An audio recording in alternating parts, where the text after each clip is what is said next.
Gusto ko ang mga taga-GCBC, taga-GGBC.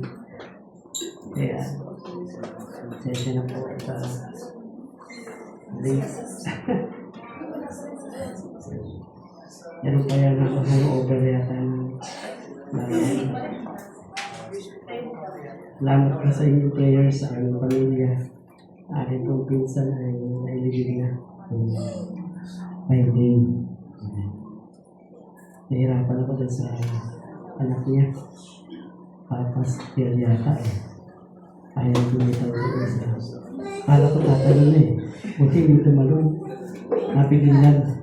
Siguro naman talaga yung pinsan ko. So yun po, from Santa Rosa, Laguna. Pabalik po kami ng Friday night. Medyo meron pa pagod. Pero nakapahinga naman nakahapon. Ngayon po ay National Bible Month. Ayan, pinagpupugaya natin ang salita ng Diyos. At tinawag itong National Bible Week. Kaya tinawag itong National Bible Day. Naging naging presidential degree ba? Para sa Latino pa yata na ang buong buwan ng January ay National Bible Month.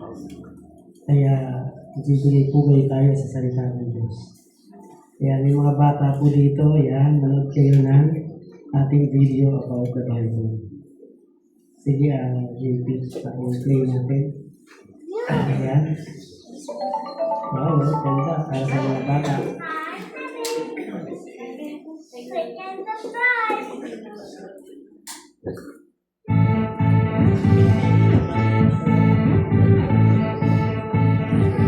Sasayaw ng batch 1.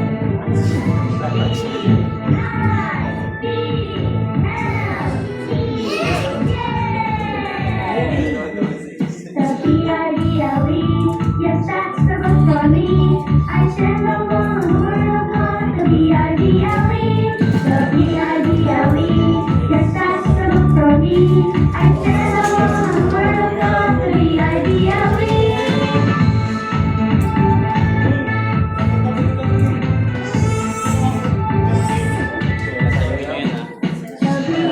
I'll bring it along with me. I'll read and pray and stand obey. The B-I-B-L-E. The B-I-B-L-E. I'll take it along with me. I'll read and pray and then obey. The B-I-B-L-E. By F-A-I-T-H. I'm S-A-V-E-D. I'll stand alone on the word of God. The B-I-B-L-E. By F-A-I-T-H. I'm S-A-V-E-D. I'll stand alone on the word of God. The B-I-B-L-E. I'll stand alone on the word of God. The B-I-B-L-E. Ayun, palakpakan natin ang Panginoon. Ang Bible, B-I-B-L-E. Sabi nga po na isang kabataan, ang B-I-B-L-E, basic instruction before leaving earth. Ano pala meaning ng Bible? Bago ulisanin ng mundong ito, meron pong basic instruction ang salita ng Diyos. B-I-B-L-E. National Bible Month. Ang tema po ng Philippine Bible Society, yung po ang mga naglilimbag ng Biblia, ay ang God's Word to brings life to the heart and home. Ang salita ng Diyos nagdadala ng liwanag sa buhay at tahanan at puso ng mga tao. Yan po ang tema nila ngayon ng Philippine Bible Society. Sila po yung ahensya na talagang naglilimbag ng mga Biblia natin, itong hawak natin. At ito ay matatagpuan sa 890 United Nations Avenue. Doon po yung kanilang office, Bible House ang tawag doon po. At ang Biblia ang pinaka-instruction natin. Iba-ibang salin, iba-ibang limbag. Meron nilimbag sa Amerika, may nilimbag sa iba-ibang bansa. Tawag po nila doon na United Bible Societies. At ito ay sinasalin sa iba-ibang lingwahe, in translation. Meron po translation department. Sinasalin po sa salita ng mga iba-ibang lingwahe. May Chinese, may Japanese, may mga iba-iba, French, no? May iba. Dito sa Pilipinas, sinalin sa Kapampangan, Iligaynon, sa ibang Ilocano. Kaya tayo, ginagamit natin itong Tagalog. Nga pala, welcome kay Sister Len.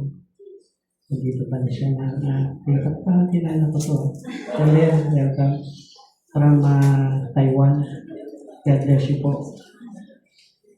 At ang salita ng Diyos ay siya ating pag-aaralan ngayon. Sige po, hoping ay magdala kayong mga Bibles. Magdala po ba kayong mga Bibles?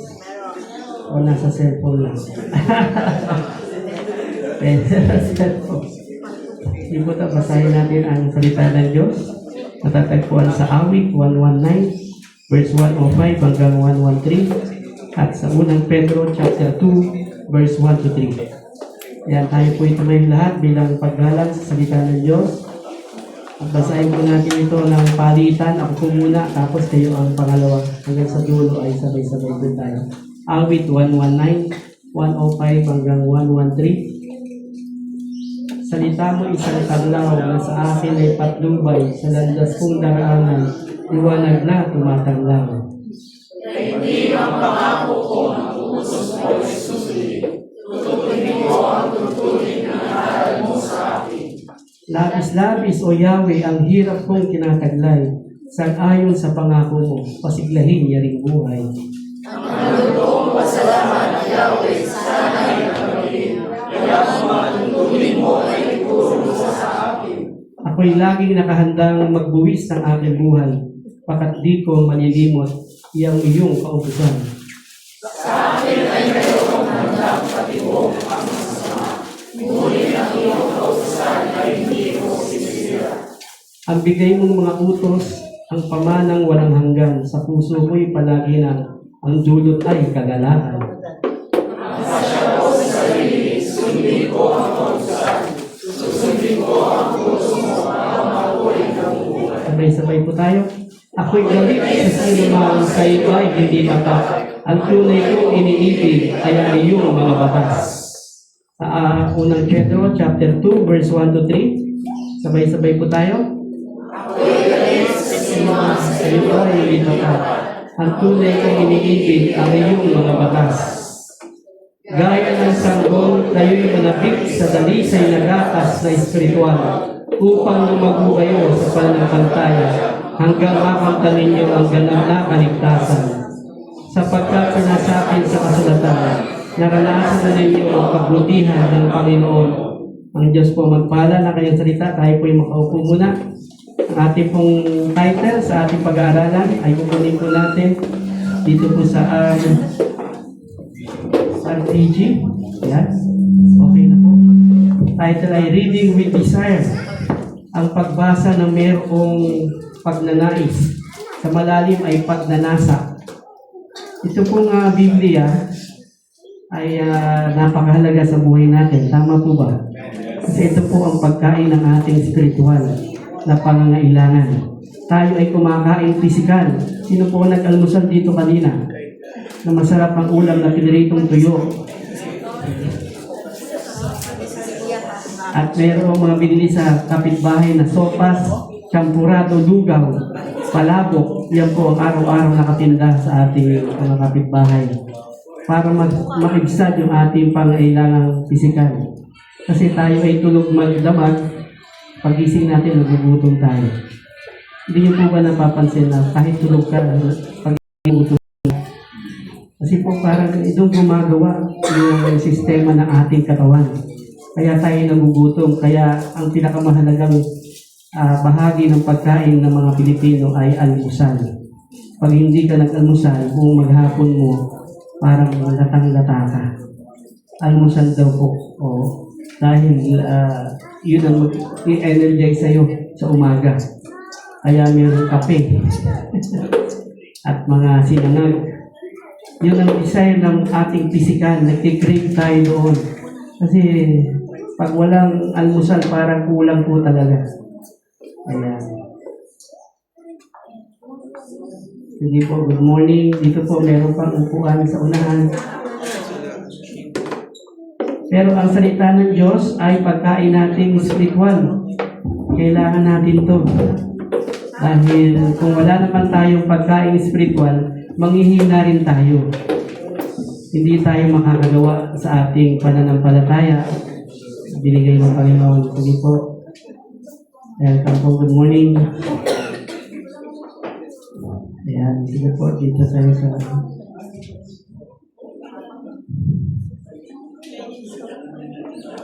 Tayo po ba ay may pagnanasa na magbasa ng salita ng Diyos sa araw-araw ng ating buhay?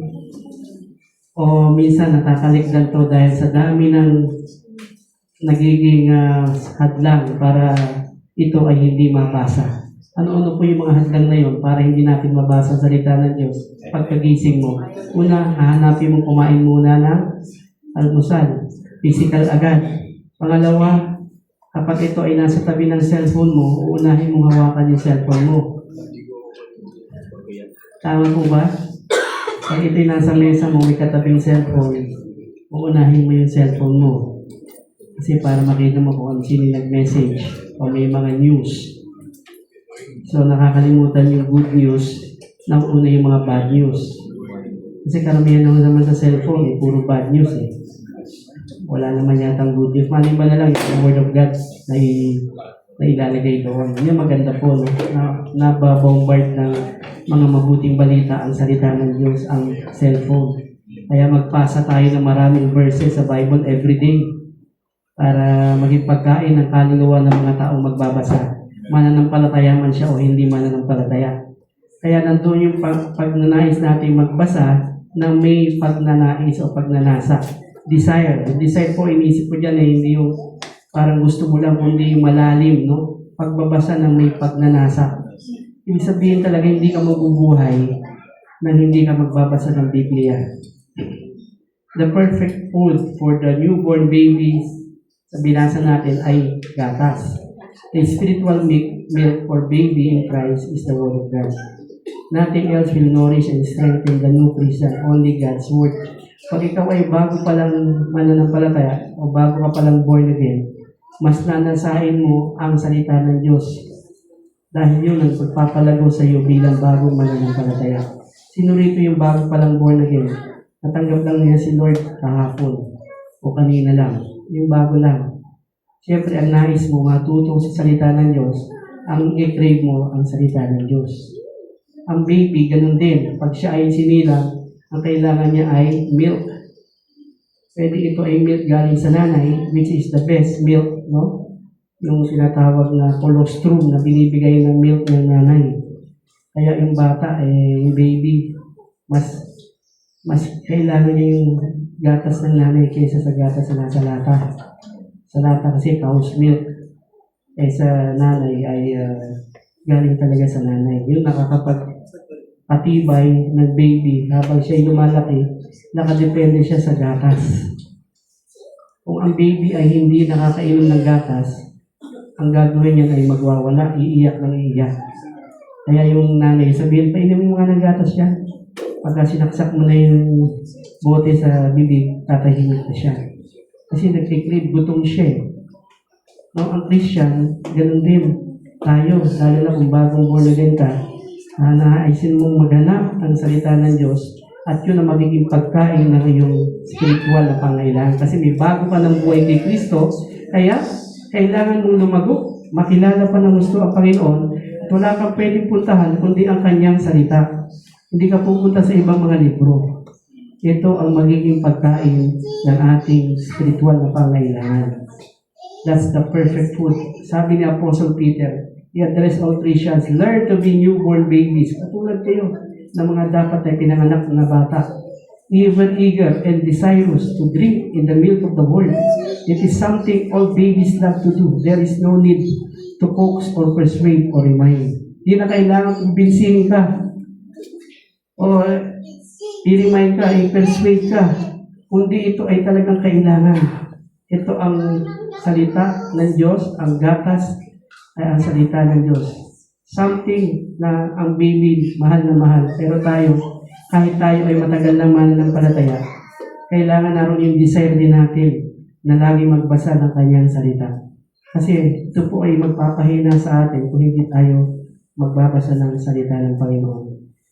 Sino po ang nakapagbasa dito sa atin ng salita ng Panginoon ng ilang araw? Ang alam ko yung mga youth every Saturday, merong reading, ano? Ganun din yung mga ningning at lampara every Saturday. Meron silang, makikinig sila ng salita ng Diyos. At magbabasa, at pag nagbasa, malalim po ito eh. Hindi lang siya babasahin, inyo siyang pagbubulay-bulayan. Paano po ba pinagbubulay-bulayan o minameditate ang salita ng Diyos? Kasi pag binasa mo lang siya, hindi mo nakuha yung pinaka-nutrient ng salita ng Diyos, kulang pa rin. So, kailangan ito yung pinagbubulay-bulayan. At tulad po ng isang baka na kumakain ng damo, hindi niya agad nilulunok to. Kinakain niya, ginagray niya sa ngipin niya. Talagang hanggang maliit na yung damo sa kanya lulununin. Ibig sabihin lang yung tinatawag ng meditation. Aalamin mo, ano ba ito sinasabi ng salita ng Panginoon? Ano ba ibig sabihin ng John 3:16? For God so loved the world. Ano ba ibig sabihin? Mahal ng Diyos ang mundo. Ganun na lamang ang kanyang pagmamahal. Hindi lang mahal, ganun na lamang. Kalaki ang pagmamahal. So loved. Tapos nakita mo doon, may past tense, loved. Kasi kahit yung mga words po, lalo na tayong mga English teacher, attend tayo doon sa mga salita ng mga may ed, ing.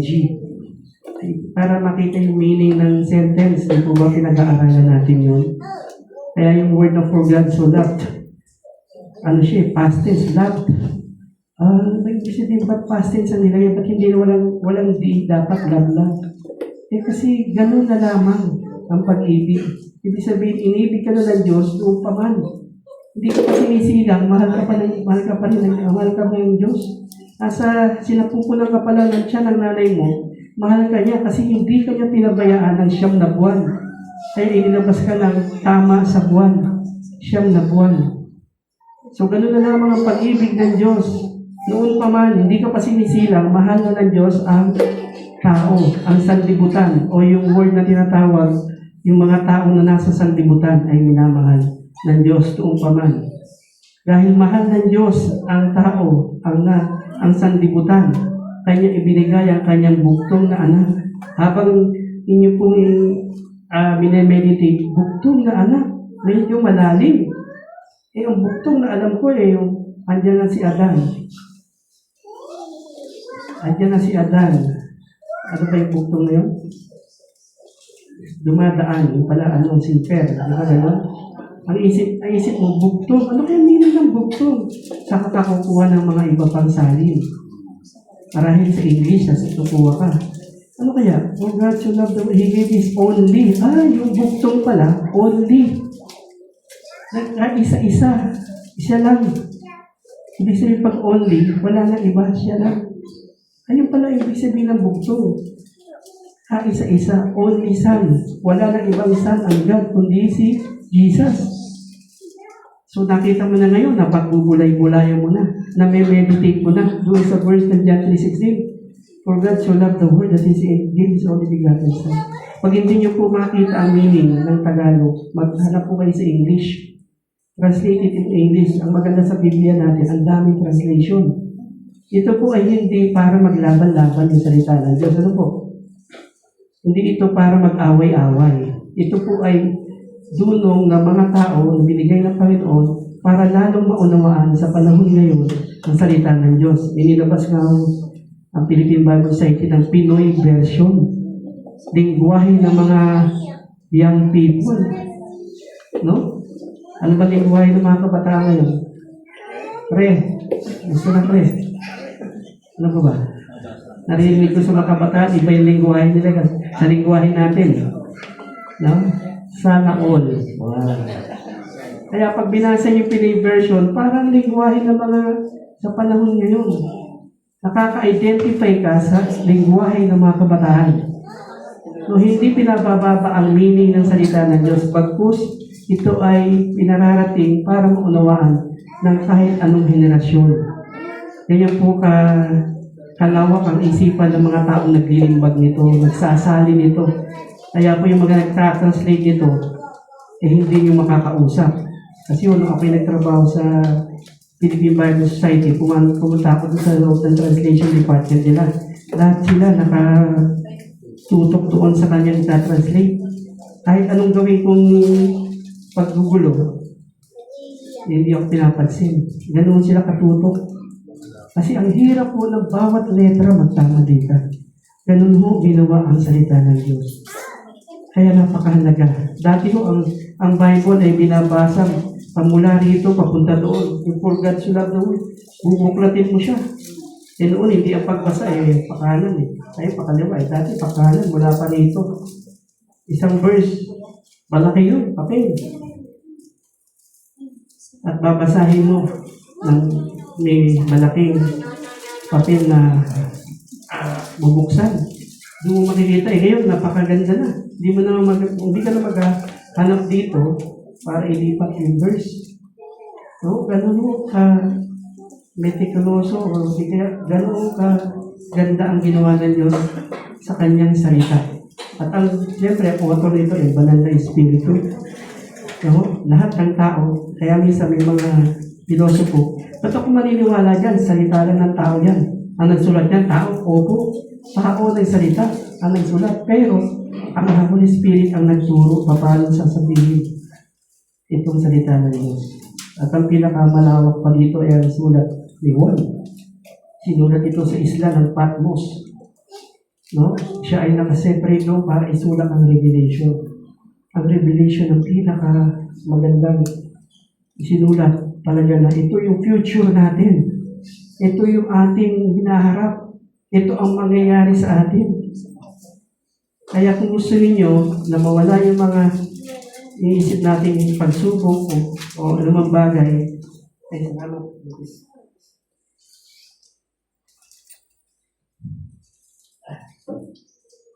Mamaya, dalan mo nila ako dito sa barangay. Ayan. No?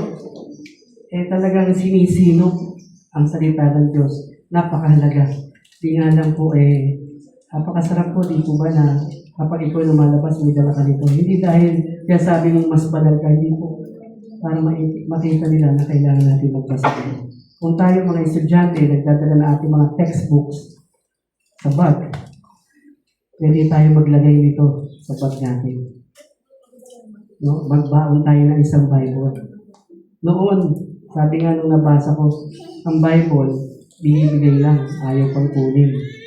Pero kapag ang cellphone, binibili kahit libo-libo. Pero ang cellphone, libo, hindi pa bibili niyan. Kasi mas mahalaga ang cellphone. Pero alam niyo po ba na bagamat may mga Bibliyang mahal, no? Talagang libo rin. Ito yung mga tinatawag na version ng ang pangalan nito. Letter N ang umpisa, nakalimutan ko na. Letter N, no? Sa Philippine Christian Bookstore, makakita kayo ng mga Biblia, 1,000 of pesos. Pero walang bumibili. Pero kapag pumunta ka sa mga cellphone, kahit anong libo pa yan, iPhone man yan, bibili niya. No? Kasi bakit? Sa kanila mas mahalaga yung cellphone kaysa sa Bible. Yan. So, ibig sabihin, yung mga mamahal na Biblia, kaya pumahal, may mga picture pa, mayroong mga design, saka colored. Yung sinabi ng Panginoon doon, tinatawag ng Diglot, yung sinasabi ni Lord doon, naka-highlight, nakapula, na letter. Yung word ni Lord, nakapula. Ibig sabihin, ito pala ang salita ng Panginoon. Ang ganda at may balik natin ang mga kabataan, lalo na sa kanyang salita. No?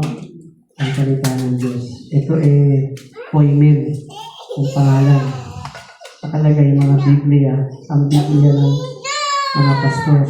Kaya may gusto magpastor, bibigyan ko dito sa kanya. Kasi ito ay ginawa para sa pastor, itong poimen. Poimen means pastor, no? Ito po ay niregalo sa akin nung ako po'y gumraduate. Nung ako po'y gumraduate ng Bible School. Mag-Bible School din po ako, kahit pa paano. 2018 po ito, September 22. Ito yung graduation. Dear Pastor Nanding, praising the Lord for what He has done in your life. Remember Psalm 78, verse 70 to 72, that we are to shepherd the flock. Also, don't forget 2 Timothy 2:13, for you to handle the word correctly. God bless you as you continue to serve the King of Kings and Lord of Lords in Christ, reign and glow abante. Kasi Pastor Rita, kasi Ate Lo, nagbigay sa akin itong Bible. Kung ako'y gumraduate. Wala kayo hindi kayo umatin. Kumain sana tayo. Alam niyo po, nang gumraduate ako sa Ilay Asia, ito po ay Evangelical Leadership Institute Asia. Ito po ay nakabase sa Amerika. Nung ako gumraduate, yung mga Amerikano, nandoon ang Bible School sa Amerika, nagpunta ng Pilipinas. Sabi ko, parang nakakatuwa. Tinignan ko yung aking diploma. Akala ko certificate lang, diploma pala. So, first diploma ko sa Bible School. Ako'y tuwan-tuwa. Alam niyo po, pagkatapos ko noon, kasi ginawa yung graduation namin, malapit sa school lang ako nung high school. Mula doon, nagpunta ako sa school ko nung high school. Sa high school, nakakuha ko ng diploma. Pero dito, sabi ko, puntahan ko mga school lang ko. Ibang diploma yung nakuha sa pag-aaral ng salita ng Diyos. Meron po tayong pag-aaral niyan every Thursday. Magsisimula na po yata sa wedding. Sama po kayo sa akin. 100 lang ang registration. Para matuto tayo ng mas malalim pa. Alam po, desire natin, lalo na yung alab. Kasi kung wala kayong ituturo sa mga kabataan at naubos na marahil, ano na ituturo po? Doon po, kapag-aral tayo. Ang pag-aaral natin is about sin and the mankind. Magandang pag-aaralan. Every Thursday po yan. Katapos to, kape-kape tayo. I-invite natin si Kyrek, siya na ang driver natin. Kape-kape tayo sa Muson. Sa Muson po kasi yung Paligan Church. Doon po ginagawa yung pagsasanay at pagtuturo,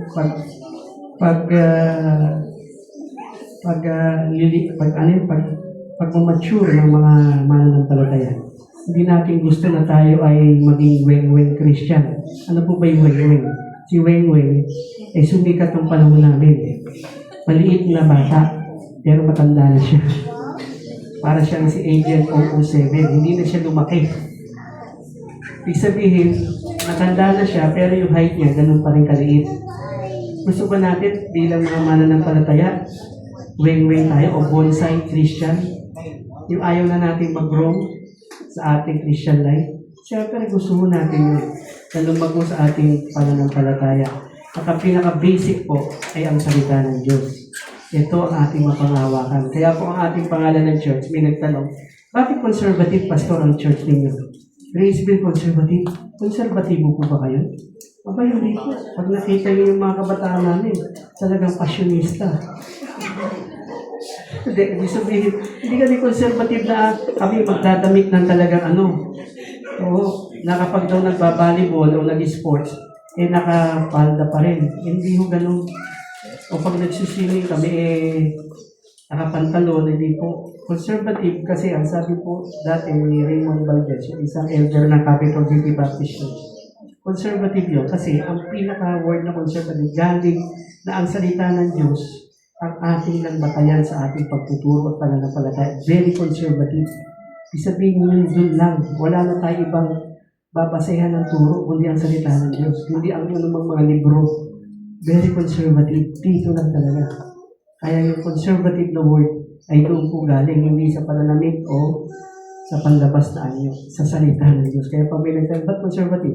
Kasi very conservative yung aming pagtuturo at aming pananampalataya, sa liga ng pananampalataya namin ay ang salita ng Diyos. Ito ba? Parang pag narinig conservative, parang ito yung sa mga nature, kino-conserve mo yung mga nature, yung mga puno, dapat hindi yan magalaw, dapat hindi yan maputol. Kasi conservative yan, kung kino-conserve. Ganun na, ganun po, no? Pag may nagtanong. Graceville Conservative Baptist Church.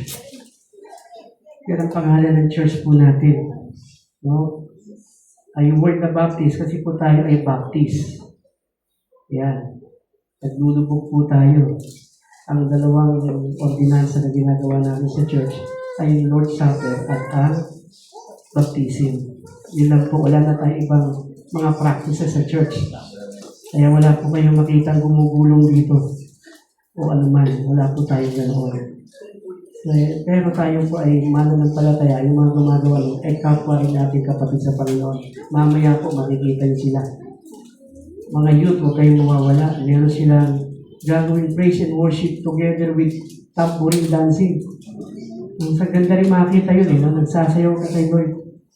Doon niyo po makikilala yung mga kabataan natin. At ipag-pray natin itong buong grace bill.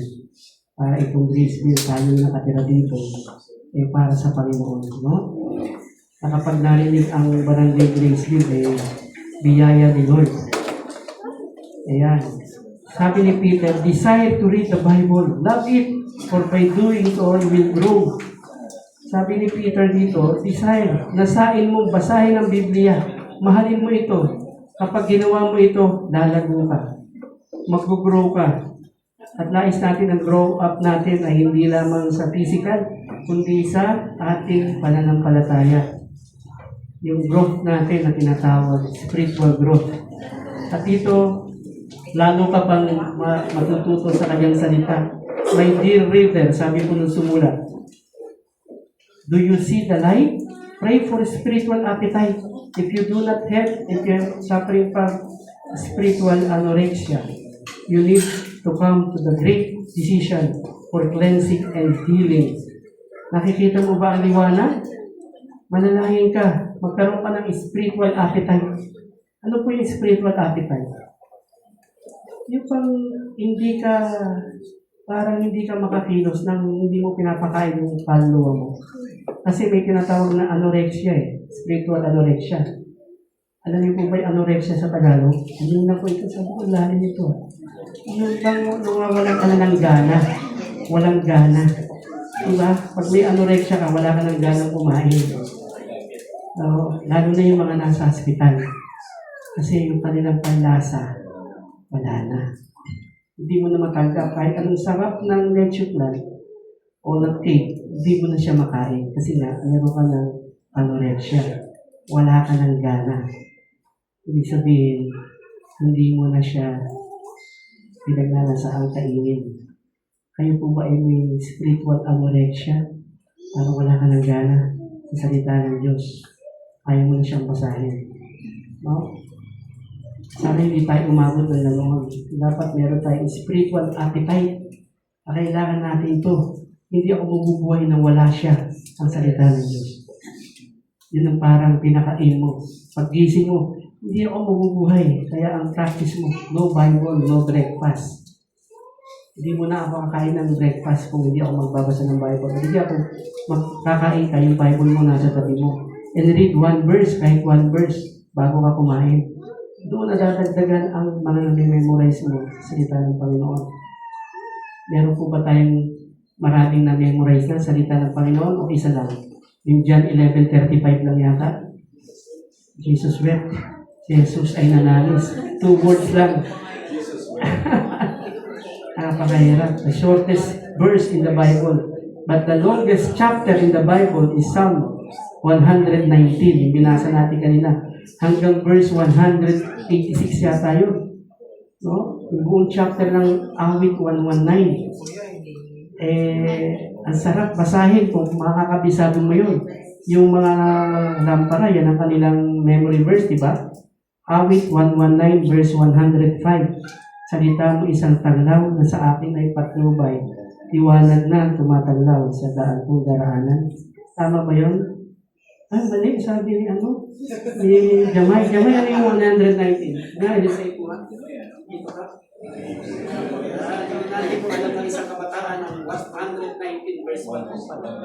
119 verse 1. Salita mo isang tanglaw na sa akin ay patnubay.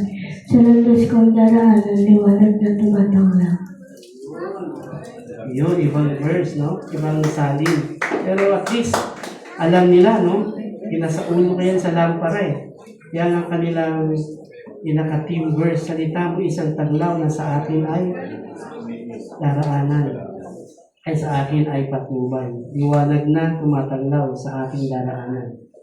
No? Pag nakita niyo po yung light, pag binasa niyo naman sa ibang verse na Good News Bible, yung light naging flashlight.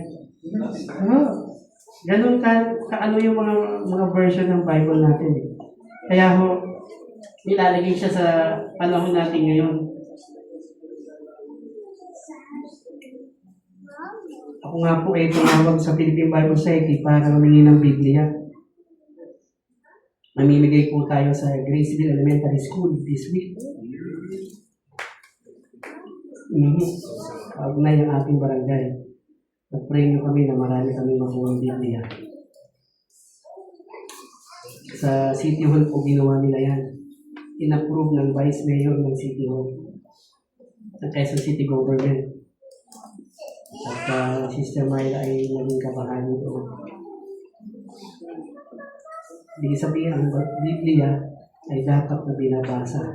Ang mga presidente po ng Amerika, laging itong batayan nila na kanilang pamumuno kung ating Pangulong Marcos. Magiging batayan ng pamumuno ang salita ng Diyos. Lagi ko, hindi tayo dadako sa pinaka-worst na bansa sa panahon ngayon. Tayo ang pinaka-number 1 corrupt.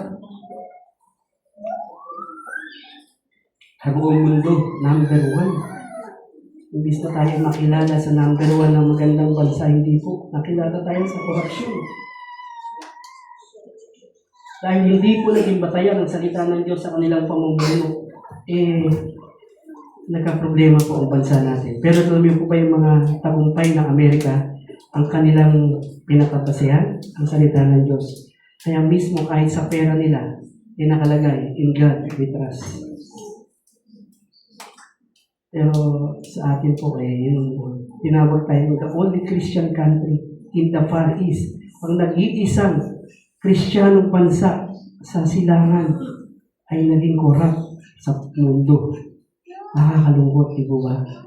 When healed, you will say with the psalmist, kapag ikaw ay pinagaling, sabihin mo ang salitang ito, oh, how love I thy law. It is my meditation all the day. How sweet are thy words unto my taste. Yes, sweeter than honey to my mouth. Kapag ikaw ay pinagaling ng Panginoon, mahal na mahal ko ang iyong batas. Ito ay aking pinagbubulayan araw-araw. Gaano katamis ang iyong salita sa ating panlasa. Mas matamis pa sa honey. No? Yung salita ng Diyos ay mas matamis pa sa honey. Ito pong word na binanggit dito ay galing po sa salin ng King James. May makita kayong mga thy. All day, how sweet are thy words unto my taste. Pag binasa niyo yan, parang hirap naman unawain ito, yung mga word na gano'n. Kasi po ang salin niyan ay King James. Ibig sabihin, yung pagsasalin nito ay lumang salin. Kung ganyan po, mahihirapan ng isang kabataan magbasa. Kaya nagkaroon ng New King James Version. No? King James to New King James Version. And then, pinagaang ang meaning, yung tinatawag na New Living Translation at New International Version. Mga version na para lalong makita at maunawaan ang salita ng Diyos. Word for word. Verbatim. Word for word, no? Verbatim ba tawag doon? Verbatim, no? Talagang bawat salita, bawat quit, bawat tuldok, bawat mga punctuation mark, ay nakita natin na nilalagay dyan. Tingnan niyo po. Oh, how love I thy law. It is my meditation all the day. How sweet are thy words unto my taste. Diba? Ang damdam. It is sweeter than honey to my mouth. May idiin yung sinasabi ng salita ng Diyos. Kaya ang pagbabasa ng salita ng Diyos, lalo na pag-awit, medyo parang balagtasan yan eh. Hindi yan binabasa, kundi pag binasa nyo yan ng parang pantulog, matutulog talaga kayo. Pag binasa nyo ng may parang dating na ikaw ay nagtatalumpati, yan po ang awit, kaya po awit. Sa iba mo talaga awit na ginagawa yan, pakanta. How love I thy law. It is my meditation all the day. How sweet are thy words unto my taste. Yeah, sweeter than honey to my mouth. May emphasis. Ganyan po binabasa ang salita ng Diyos, no? Merong diin, merong pagbibigay ng emotion. Isipin niyo po, isulat yan ng mga sumulat ng matindi, no? Hindi na binabasa ito ng sinulat lang ng ganyan. Hindi mo ilalagay yung pandamdam dyan kung wala siyang ibig sabihin. Hindi ilalagay yung quip, hindi ilalagay yung mga iba pang mga punctuation mark. Kung isusulat lang siya ng walang pagbasa na katulad ng pagsulat nila. Kaya, sabi doon, kung kayo ay nakaramdam ng kagalingan, pwede mong sabihin ang salita ng psalmist, ay, mahal ko ang iyong batas. Ito ay aking pinagbubulayan sa araw-araw. How sweet are thy words. Napakatamis ng iyong salita. Kasi tamis pa, higit pa sa tamis ng honey sa aking bibig. Wow, ang ganda. Masarap pakinggan ang mga salita na ito. Sa ngayon ay hindi na siya nasasabi. Bagkus kung ano-ano mga salita. No? Mas madali pang banggitin ang mga mura kaysa sa mga salita ng Panginoon. No? Yung mga hindi magagandang salita. Sige kapatid. A young lady was asked, to explain what is meant by devotional reading of the Bible. Tinanong daw isang babae, ano ibig sabihin ng magbabasa ka ng Bible, devotional? Sabi niya, yesterday morning, I received a letter from one to whom I have given my heart and devoted my life. Naka-receive daw siya ng sulat. I freely confess to you that I have read the letter 5 times. Ibang beses niya binasa yung sulat na natanggap niya. Not because I did not understand it. Hindi dahil hindi ko naman at first reading, nor because I expected to commend myself to the writer by frequent reading of his letter. I love to read it simply because I am devoted to the one who wrote it. Ang letter na natanggap niya ay malapit sa puso niya. Devoted siya marahil sweetheart niya o asawa niya. Noon kasi mga love letters, talagang yun ang mga ginagawa ng mga panliligaw nun. Ngayon, cellphone na napalitan na Pero dati, mga love letters yan. Ihuhulog mo pa yan sa post office. No? Tapos, medyo pag wala doong paste, kanin na lang, pwede na. Yan, laway. Tapos, lalagyan mo ito ng mga selyo. Kailangan para abiyon, para mabilis makarating. Tapos yung sobre mo, may nakalagay na para abiyon. Special. So may presyo ang special, merong presyo din ang hindi special. Pag hindi special, yung kartero, darating yung pawis-pawis na. Ibig sabihin matagal. Pero kapag special, ang bilis. Makakarating ito sa mga sulok-sulok ng probinsya. No? Kaya ang gagawin, ang way ako na may telepono naman, natanggap ko na ba yung sulat ko? Saan? Pinadala ko ng ganito Ay hindi pa, tingnan mo baka nandun sa post office. So pupunta yung tao sa post office, hahanapin. Usual na uso yun yung telegram no? Para mabilis. No, ganun ang way ng communication Kaya blessing sa atin din na mayroong mga cellphone. Hindi ko siya sabing masama ang cellphone. Blessing din kasi pag may makailangan emergency, makakatawag ka. Pero itong tao na ito, itong babae, nakatanggap ng sulat. At yung sulat na yun, tuwa-tuwa siya. Binabasa niya ng 5 beses. 5 times. Kasi yung nagsulat, mayroong soft heart sa kanya. Ang Biblia, ganun din. Ang salita ng Diyos ay ganun din. Sino ba ang author? Diba? Ang banal na Espiritu. Ibig sabihin, mahalaga to kasi ang author ito ang Diyos. Ang persona ng Diyos, ang banal na Espiritu, ang nagsulat. Kaya di-decide mo, hindi, galing sa Panginoon to Kaya babasahin ko ito. Ulit-ulit kong babasahin to. Diba? Hindi mo ako kayo maniwala sa sinasabi ng mundo. Huwag kang basa ng basa dyan, baka masira ang ulo mo dyan. Diba may ganun ko ang mundo?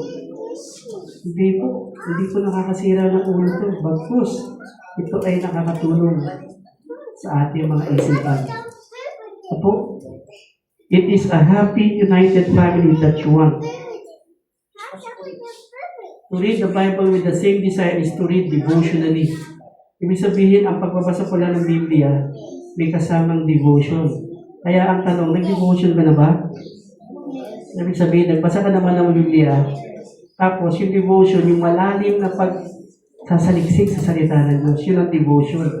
Lalo mong tinitignan ang lalim nung ibig sabihin noon. Yung binasa natin kanina, napakalalim nun sa awit. No? Yung batas ng Panginoon ang aking iniibig. Wala ako ibang iibigin kundi ang batas ng Diyos, ang salita ng Diyos. May devotion, mayroong tinatawag na pagmamahal dun sa iyong binabasa. Katulad ng babae niyo, kaya niyo binabasa na 5 beses kasi ang padala nito ay ang kanyang mahal sa buhay o maaaring sweetheart. Diba kapag meron kang girlfriend, boyfriend, lagi mo siyang babasahin. At ulit-ulitin mo pa, hindi na mo maigi pa yung mga words niya. Ganun po yun, no? Ayan. Ayan natin po si Jesus. Yung po, no? Yung ating salita ng Diyos ay napakahalaga. Sabi nga, to read the Bible with the same desire is to read it devotionally. Kapag may desire ka, ito ay maging bahagi ng buhay, may devotion. And to one who reads it with a spirit, it's indeed a love letter. And that's what the Bible is, God's letter telling of His love for us. Ito po ang love letter sa atin ni Lord. Wow! Kung merong isusulat ang Panginoon na love letter, ito po yun. Kaya pag iyong babasahin ito, lagi mo naisip, love letter ng mister mo, o love letter ng parang tuwa-tuwa ka magbasa. Ito po, bagamat iniisip ng iba, ang hirap basahin ng Biblia. No? 66 books. Kaya pag may nagtanong, ilang books meron ng Bible? 66, 39 sa Old Testament, and 27 sa New Testament. Para hindi ko kayo malito, 3 times 9, 27. So yun po yun. 39 sa Old, 3 times 9, 27. 27 sa New Testament. At ang mga books na ito, na mula Genesis hanggang Malachi, and then mula sa Book of John, Matthew, hanggang Revelation, yan po yung pagkakahati ng salita ng Diyos. Marami pa po tayong gagawing pagbabasa. Kaya mamaya, kung yung mga Bible nyo nasa bahay, marami pa kayong hahanapin pagbabasa. Ibig sabihin, may kulang pa. Ang tanong nga ay, may nakabasa ba ng buong Biblia? Ang alam ko, may mga Kristiyano na nabasa na niya ang buong Biblia. Ang tanong, binasa ba niya ito ng devotional? O binasa lang niya para ano lang, tawag doon, parang obligasyon lang. Ano po? Kaya parang nagkulang pag wala kang dala nito. May kita habit sa bag mo, meron kang kahit na, kung hindi man ay mabigat, dahil talagang mabigat. Meron naman tayo mga Bible, ang bait nga ng naglilimbag Pocket size. Yung pwede mo ibulsa. Nakita na po ba kayo ng pocket size? Sa mga, yung lumimbag po nito, yung tinatawag na, yung maliliit na kulay green, na nililimbag nila ito para ilagay sa mga, yun ang pinaka-purpose ng gumawa nito Hindi ko na alam pangalan ng group na yun, na naglilimbag nito para ilagay sa mga hotel. Pagpasok ng tao, yung Bible na maliit doon. Yun ang kanilang ministry. Ano bang tawag sa ministry? Gideon Bible. Yung Gideon groups nagtayo, maglimbag tayo ng Bible na yung maliliit lang, pocket size. Tapos dadalhin natin sa lahat ng mga hotel. Kaya lahat ng mga hotel may Bible na maliit, Gideon's Bible po yun. Nilimbag nila yun para sa isang size na pwede ibulsa. Kaya kahit naglalakad ka, may dala kang Bible, nasa bulsa mo. Nagiging maliliit na lang ngayon, di po ba? Kaya nakakatuwa na ang salita ng Diyos ay nababasa sa lahat at napapakinggan. Sige po. It is happy, united family that you want. Make the Bible the center of your devotion. Napakaganda ng isang pamilya, nagkakaisa, and make the Bible the center of your devotion. Wala kayong pag-uusapan doon sa inyong home Bible study, kundi ang devotion ang Biblia ang pinakasentro. Therein you will find the solution to interpersonal tensions, marital disharmony, parent-child problems, no time, cut down on TV time and use it for a Bible study and see how the Lord will bless. Kasi marami pong mga tension sa ating sa mundo ito. Marami po tayo mga stress, problema sa pamilya, problema ng mag-asawa, problema ng lahat po yan, yung mga ginagawa. Ang internal and external ng problema sa mundo ito. May mga suffering pa tayo. Eh kasama po talaga yan sa buhay Kristiyano. Kasi hindi naman talaga tayo nakatira dito. Tama po? Ang tunay nating tahanan ay sa langit. Tayo mga manlalakbay lang. Tayo mga alien lang dito. Okay, sabi mo sa katibo, alien ka ba? Alien lang po tayo, naglalakbay lang tayo. No? Hindi yung sinasabi ni Brad Pitt, alien. Alien ka ba? Yung alien, ginawa ng alien. Tayo manlalakbay lang. Hindi mo tayo tunay na tahanan nito. Ito kung nakaraang mga linggo, ang dami pong namayapa. No? Akala ko, okay na. Yung pala, sumunod yung pinsan ko. Namayapa siya ng palipat-lipat na ospital. Ang bill ng kanilang ospital umabot ng 2.5 million. Grabe, no? Sa sakit na stroke. Second stroke niya, no?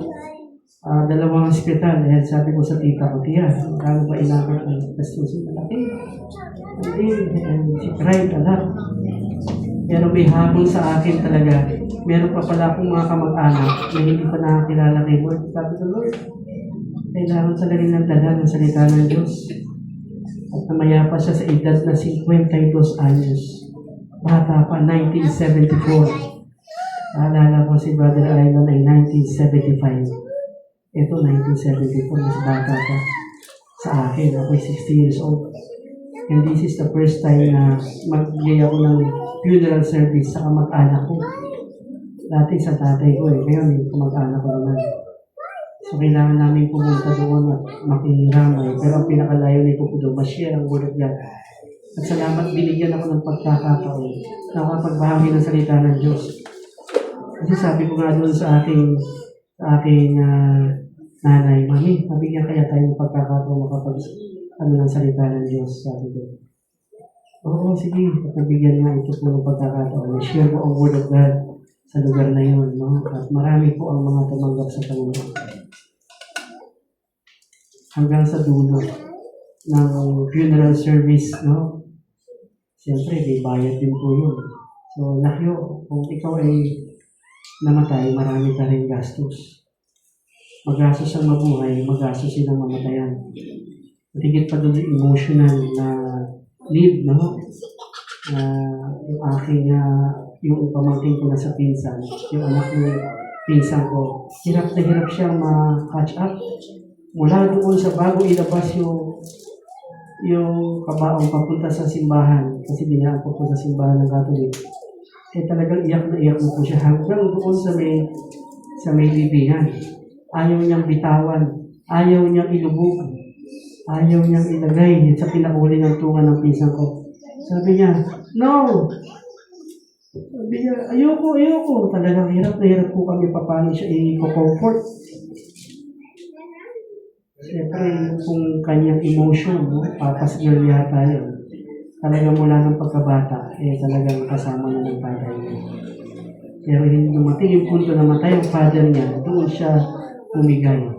Talagang hirap na hirap, no? Pag-graduate pa naman sana siya. Hindi na inabutan ng pinsan ko yung kanyang graduation. Yan ang i-comfort at aliwin dahil ang kamatayan talaga napakahirap, lalo na pagmahal mo sa buhay. Pero mga kapatid, lahat tayo dadako doon. Di po ba? Hindi lang natin alam kung kailan. Kaya yung itong araw na ito ay blessing na ni Lord. Kasi binigyan ulit tayo ng isang araw pa. Hindi natin alam ang future. Pero maganda doon, yung future na kalalagyan natin, alam natin. Sinulat na po ni Juan. Diba? Ang ating future, new heaven and new earth, sa piling ng Panginoon, sa kanyang kingdom. Diba? Kaya, tayo naglalakbay lang dito, sa mundo ito. Iiwanan din natin ito. Iniwanan niya yung yung kanyang printing press, meron po siyang printing press na kumpanya. Iniwanan niya. Iniwanan niya yung sasakyan niya doon, lahat ng mga meron siya sa buhay. Iniwanan niya po dahil hindi niya rin madadala doon sa buhay. At yun po ang nakita natin. Kung ang salita ng Diyos ay hindi natin magiging batayan ang buhay natin, malalayo po tayo sa Panginoon. Meron po dito nga tula. Basahin po natin. Ready, go. How sweet are thy words unto my taste.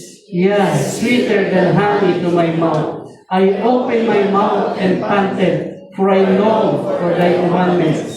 Oh, how love I thy law. It is my meditation all the day. Wow. No? Mahal ko ang salita mo, Panginoon. Ito ang aking meditation sa buong maghapon. Kaya po ang tema ay napakaganda. God's Word brings life. Magdabagan ng buhay sa ating mga puso, sa ating pamilya. May meaning po yung life. Love, integrity, faith, and engagement. Yung meaning ng life. God's words bring life to our hearts and to our home. Wow, dalhin natin ang salita ng Diyos sa ating mga buhay, sa ating pagmamahal, integridad, pananampalataya, at maging bahagi ng ating pakikipagkapwa sa ating puso at sa ating pamilya. Salamat sa Philippine Bible Society. Salamat ang salita ng Diyos ay maaaring mag-penetrate sa lahat ng tao kahit na sa ating mga pamalahalan. Sige po. Ang ating pong devotion dyan, ang thought natin, the family that reads together sticks together. Wow. The family that reads together sticks together. Ang isang pamilya nagbabasa ng salita ng Diyos sama-sama will sticks together. Kapatid, pamilya mo, basa kayo ng Biblia, lalo kayong magdidikit. No? Evermore give us spiritual appetite, O Lord. Bawat araw, Panginoon, bigyan mo kami ng pagnanais na hindi kami may appetite na talagang magugutom kami sa salita mo, Panginoon. Evermore give us spiritual appetite, O Lord. Araw-araw. Naisin namin, nasain namin ang iyong salita sa araw-araw. At ito magiging batayan ng ating buhay para ng pagkataya. Tayo po yung manalangin. Nakila namin Diyos, kami nagpapasalamat na tuwing buwan ng January, may tinatawag na National Bible Month. Pagpapakilala na ang iyong salita, Panginoon, ay tunay na mahalaga sa buhay ng bawat isa. Ito ay pagkain ng aming kaluluwa. Ito po ang nagpapalakas sa amin sa pagharap sa mundong ito. Tulungan mo kami magbigay ng maraming panahong basahin ito. O Diyos, hindi lamang sa aming sarili kasama ng aming pamilya. Simulan namin sa pamilya namin na bawat bahagi ng member namin, Lord, magkaroon ng ganitong gawain na kami ay nagbabasa ng salita mo. Dahil ito ang magpapatibay ng aming pagsasama sa loob ng aming tahanan. Salamat po sa ahensya ng Philippine Bible Society Incorporated na ginagamit mo, Panginoon, upang maglibag pa ng maraming salita mo at mapakinggan ito sa iba-ibang lingwahe. Mabasa ito ng iba-ibang lahi upang ito'y maging pagkain at kalakasan ng aming spiritual na pumuhay. Upang sa mga darating na mga pagsubok, suffering, trial, o Diyos, hadla kami dahil ang salita mo nagpapalakas sa amin. Ito'y maging bahagi na ng buhay namin sa araw-araw, O Diyos. Patawarin mo kami, may mga pagkakataong nakakalimutan namin magbasa ng iyong salita. At ngayon, Panginoon, pinaliwanag mo sa aming isipan ang kahalagahan ng iyong salita. Salamat, O Diyos. Ang bawat pamilya ng GCPC, O Diyos, ay magnanais at sa bawat tahanan at puso ng bawat bahagi ng pamilya, ang salita may itatanim namin, Panginoon. Pagbubulay-bulayan at isa sa pamuhay. Ang salita mo, O Diyos, ay maging pagkain, ganoon din, ito ay maisagawa namin sa aming pamumuhay. Yun ang magandang makita na kami po ang tinatawag na walking Bible. Binabasa ng tao ang aming buhay dahil sa salita mo, Panginoon. At dahil doon, makikilala nila si Kristo dahil sa pamumuhay namin sa iyong salita. Gabayan mo po ang bawat sa aming, Panginoon, ang bawat pamilya ng GCPC. At GGBC, pinapadalayan ko o Diyos na kayo po ang siyang magbigay sa amin ng panahon talaga na mag-usap bilang pamilya. At ang sentro nito ay ang salita mo o Diyos. Salamat po. Palakasin mo at paigtingin ang aming pagmamahal sa iyong salita, ang aming pagmamahal sa aming mga mahal sa buhay o Diyos. At makita ang kagandahan ng isang pamilya na nagmamahalan ay dahil nagbabasa ng mga salita mo, Panginoon. Pagpalain mo po ang bawat isa sa amin, tunay o Diyos na ikaw ay napakabuti at hindi mo kami pinababayaan sa araw-araw na aming mga buhay. Pinapalik namin ang papuri sa iyo at pasasalamat sa pangalan ni Jesus. Amen at amen. God bless you po.